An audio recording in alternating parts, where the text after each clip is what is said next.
Hello dear student, मेरे YouTube channel मनन ज्ञान कोश में आपका स्वागत है। यदि आपको ये वीडियो पसंद आए तो इसे लाइक और शेयर ज़रूर करना और मेरे चैनल को सब्सक्राइब करना मत भूलना।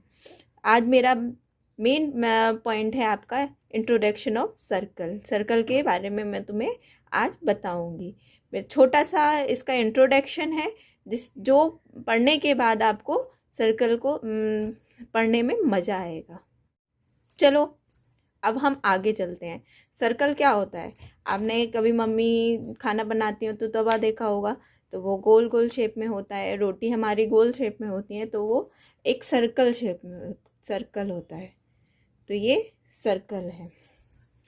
अब इसका जो मिड पॉइंट होता है, सर्कल का मिड पॉइंट क्या होता है? सर्कल के मिड पॉइंट को सेंटर बोलते हैं। आप जब भी किसी भी प्रकार से सर्कल खींचोगे तो क्या होगा? आप प्रकार से जब खींचोगे तो आप इस टाइप से खींचोगे, ऐसे करके सर्कल बनाओगे। तो उसमें जो बीच वाला पॉइंट होता है वो सेंटर या केंद्र होता है। ओके, अब आगे हम बढ़ते हैं। इसकी रेडियस क्या होती है? रेडियस या त्रिज्या क्या होती है? रेडियस या त्रिज्या, इसे आर से प्रदर्शित करते हैं, आर से डिनोट करते हैं। ये हमारा ओ पॉइंट है। अब क्या करते हैं, हम आगे चलते हैं। जैसे ओ पॉइंट है, ये ओ हमारा सेंटर पॉइंट है। हमने इस सेंटर से कहीं भी किसी भी एरिया एक तरफ आप एक दूसरे लाइन सेगमेंट खींचो, ऊपर खींचो, यहाँ खींचो, दाएं इधर खींचो, तो क्या होगा? यहाँ पर ओ और A B C D E कुछ भी लिखो, तो ये सब जो मिड पॉइंट से जितनी भी आपने रे खींची हैं, जितनी भी आपने रेखा खींची हैं, O D E A B, ये सब इसकी त्रिज्या होती है।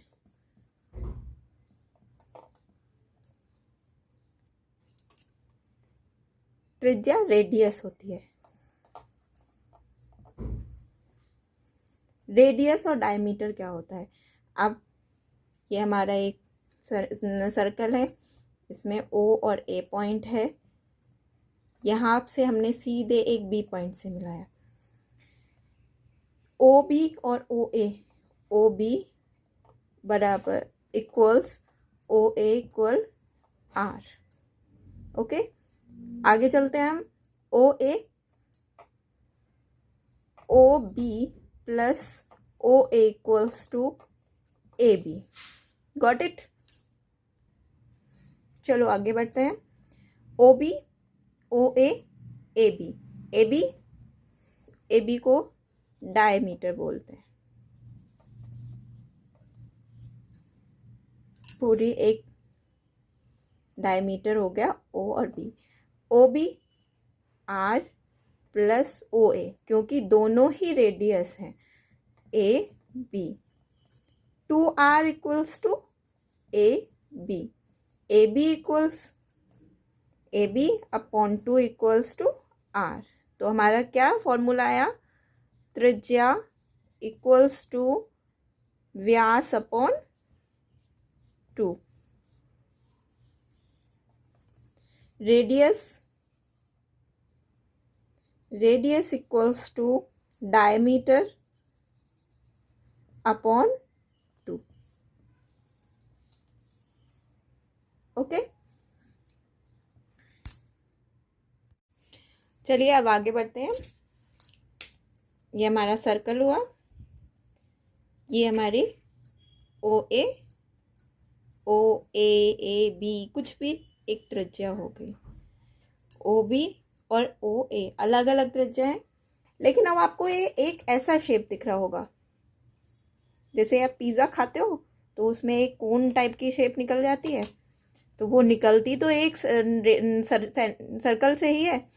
अब ये बी ए और बी हमारा, ये एक ए बी क्या है? ए बी एक अर्क है, अर्क या चाप। अब दो टाइप के चाप होते हैं, अर्क दो टाइप के होते हैं, एक मेजर और एक माइनर।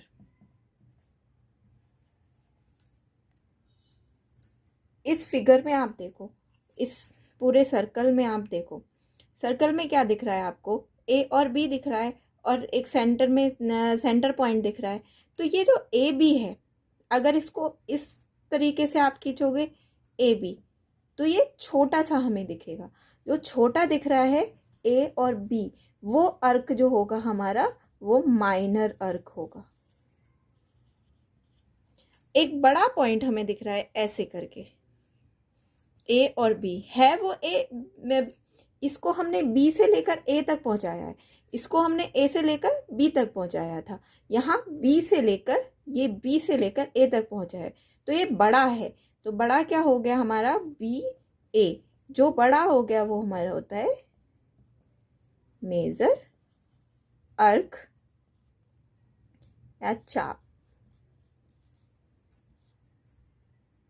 इसे हम लघु चाप या दीर्घ चाप भी बोलते हैं। मैं लिख देती हूँ, लघु चाप, ये हमारा दीर्घ चाप।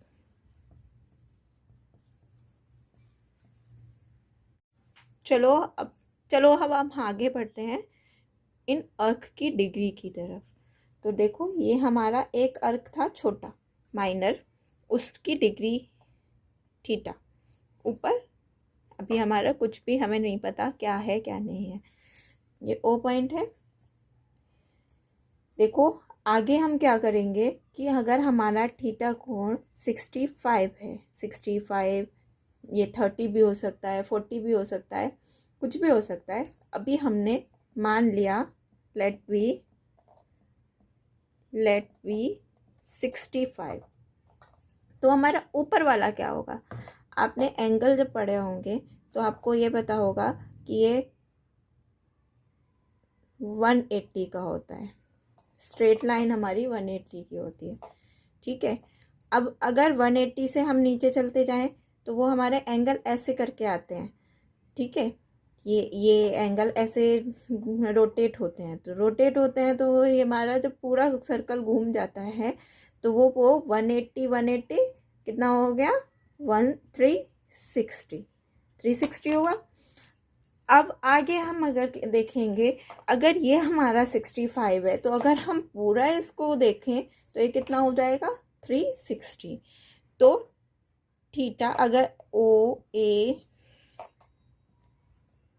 बी ओ ए, यही तो कौन होगा, कौन B O A equal theta equal 65।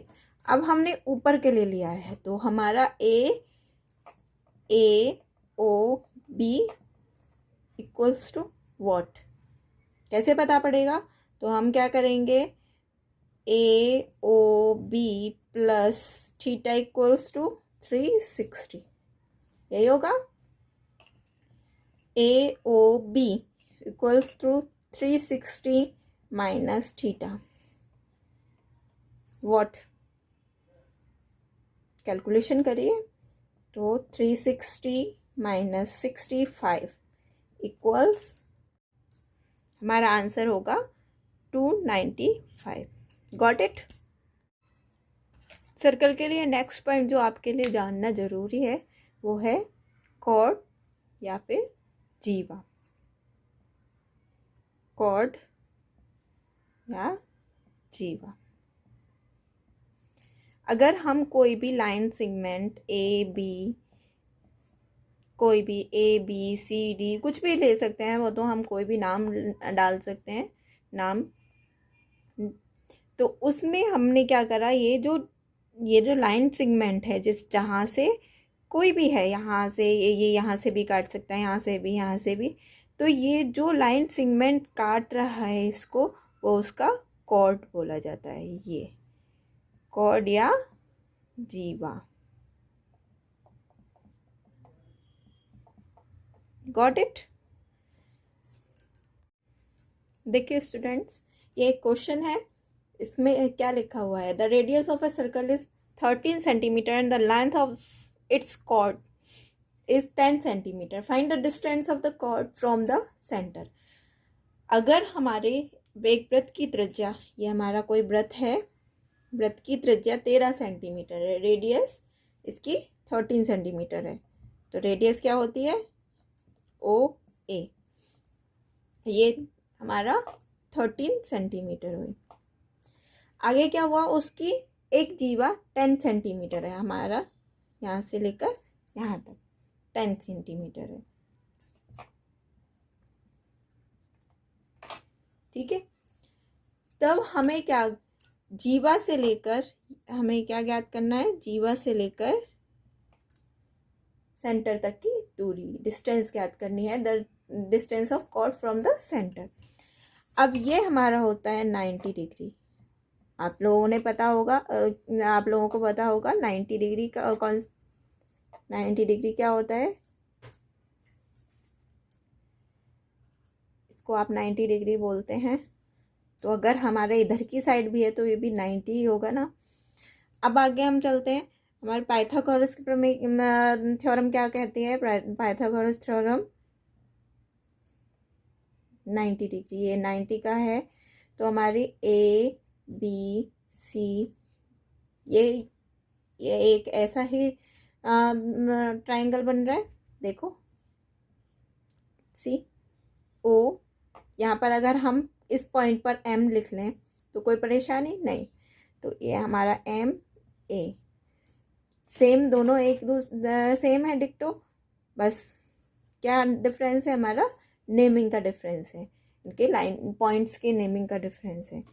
तो अगर हमारा ये मिड पॉइंट है, यहाँ पर मिड पॉइंट है, तो हमारा ये क्या हो जाएगा? 5 सेंटीमीटर, ये वाला 5 सेंटीमीटर और ये 13 सेंटीमीटर। पाइथागोरस थ्योरम क्या कहती है? O A equal O M plus A M का होल स्क्वायर। ओ ए का whole square equal to O M का whole square plus A M का होल स्क्वायर। Got it? समझ में आया यहाँ तक?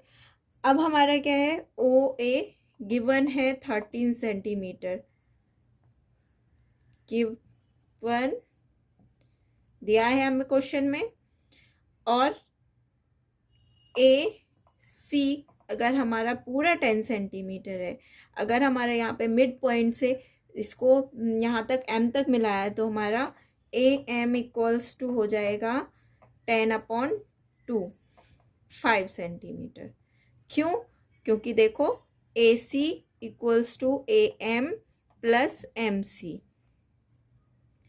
दोनों, और जहाँ पर हमारा ए एम इक्वल्स है एम सी के, दोनों बराबर हैं, इक्वल है, तो हमारा इसलिए 5 सेंटीमीटर यहाँ तक हो जाएगा। अब हमें आगे चलना है। अब हमें ए एम पता पड़ गया, ओ ए हमें पता है, तो ओ एम को हमें निकालना है। कैसे निकालोगे? ओ एम का whole square equals to O A का whole square minus A M का होल स्क्वायर। तो ओ ए हमारा क्या है? यहाँ पर 13 का whole square minus 5 whole square, 13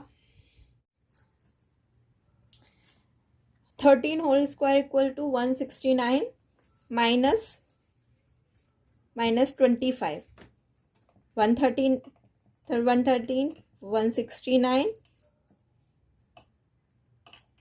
13 into 169। Students, अगर आपको मेरा ये वीडियो पसंद आया हो तो लाइक ज़रूर करिएगा और सब्सक्राइब माय चैनल।